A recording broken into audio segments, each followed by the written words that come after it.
स्कंद माता दो शब्दों से मिलकर बना है, स्कंद और माता। स्कंद का अर्थ भगवान कार्तिकेय से है, जिनका एक नाम स्कंद कुमार भी है, और माता का अर्थ है माँ। स्कंद माता माँ पार्वती का ही एक रूप है। देवी स्कंद माता की 4 भुजाएं हैं।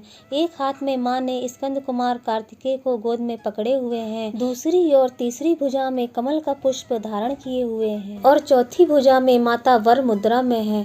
माँ स्कंद माता का वाहन शेर है और माँ कमल के आसन पर विराजमान रहती हैं, इसलिए इनका दूसरा नाम पद्मनासना भी है। माता का यह रूप हमें सिखाता है कि जब हम भक्ति के मार्ग पर चलते हैं तो हमें अपने क्रोध को नियंत्रित रखना चाहिए। माँ स्कंद माता की भक्ति करने से और इनकी कथा सुनने से या पढ़ने से संतान सुख और सुख संपत्ति प्राप्त होती है।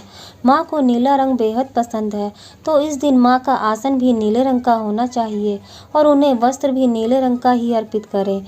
माँ को प्रसाद के रूप में केसर की खीर का भोग लगाना अत्यंत शुभ होता है। पौराणिक मान्यताओं के अनुसार सती द्वारा स्वयं को यज्ञ में भस्म करने के बाद भगवान शिव सांसारिक संसार से अलग होकर कठिन तपस्या में लीन हो गए। उसी समय देवता गण तारकासुर नामक असुर के अत्याचारों से कष्ट भोग रहे थे। तारकासुर को यह वरदान था कि वह केवल शिव पुत्र के हाथों ही मारा जा सकता था। कथा के अनुसार तारकासुर ने एक बार घोर तपस्या से ब्रह्मा जी को प्रसन्न किया था। उसने ब्रह्मा जी से अमर होने का वरदान मांगा, किंतु ब्रह्मा जी ने कहा कि इस पृथ्वी पर जिसका भी जन्म हुआ है उसका मरना तय है। इस पृथ्वी पर कोई भी जीव अमर नहीं है। तब उसने ब्रह्मा जी से यह वरदान मांगा कि इस धरती पर कोई भी उसे मार ना सके, केवल शिव की संतान ही उसका वध करेगी। तारकासुर का यह मानना था कि सती के भस्म होने के बाद भोलेनाथ कभी शादी नहीं करेंगे और उनकी कोई संतान भी नहीं होगी।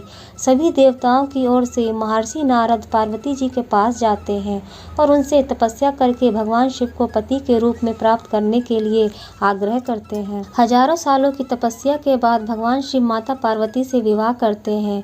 भगवान शिव और माता पार्वती की ऊर्जा मिलकर एक अत्यंत ज्वलनशील बीज को उत्पन्न करते हैं और भगवान कार्तिकेय का जन्म होता है। वह बड़े होकर सुंदर, बुद्धिमान और शक्तिशाली कुमार बने। ब्रह्मा जी से शिक्षा प्राप्त करने के बाद देवताओं के सेनापति के रूप में सभी देवताओं ने उन्हें आशीर्वाद प्रदान किया और तारकासुर के खिलाफ युद्ध के लिए विशेष हथियार प्रदान किए। देवी स्कंद माता ने ही कार्तिकेय को युद्ध के लिए प्रशिक्षित किया। भगवान कार्तिकेय ने एक भयंकर युद्ध में तारकासुर को मार डाला। इस प्रकार माँ स्कंद माता को स्कंद कुमार यानी कार्तिकेय की माता के रूप में पूजा जाता है। स्कंद माता की पूजा करने से भगवान कार्तिकेय की पूजा अपने आप ही हो जाती है, क्योंकि वे अपनी माता की गोद में विराजे हैं। जय माता दी।